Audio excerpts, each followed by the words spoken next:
दिन दो दोस्त अमन और राहुल अपने बीते हुए स्कूल के दिनों को याद करते हैं।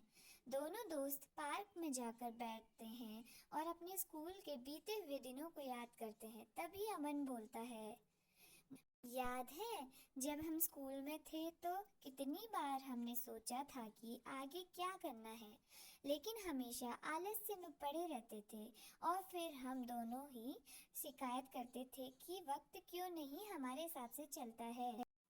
तभी राहुल बोलता है, हाँ, वो दिन याद है जब हमें लगता था कि अगर थोड़ी मेहनत कर लें तो सारी दुनिया हमारे कदमों में होगी, लेकिन हम में से कोई भी अपनी जिम्मेदारी नहीं निभा रहा था, ना ही पढ़ाई पर ध्यान दे रहे थे।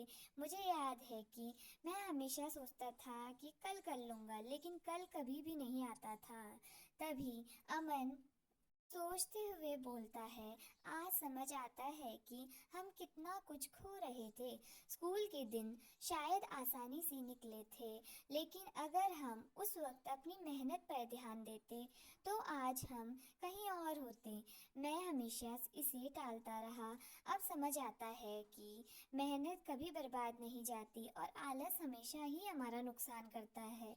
और इतनी ही देर में राहुल धीरे से बोलता है, मुझे समझ आ राहुल धीरे से बोलता है, मुझे लगता है अगर हम उस समय अपनी गलतियों से सीखते तो हम बहुत कुछ अलग कर सकते थे, लेकिन अभी भी देर नहीं हुई है। हम आज से ही उन चीज़ों पर काम कर सकते हैं जिन्हें हम कमज़ोर थे।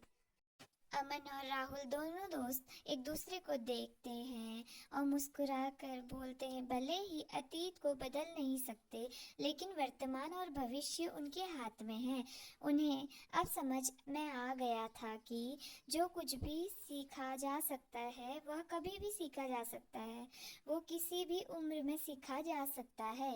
इसीलिए वह आज से ही अपनी पिछली गलतियों को सुधारने की कोशिश करते हैं और खुशी खुशी रह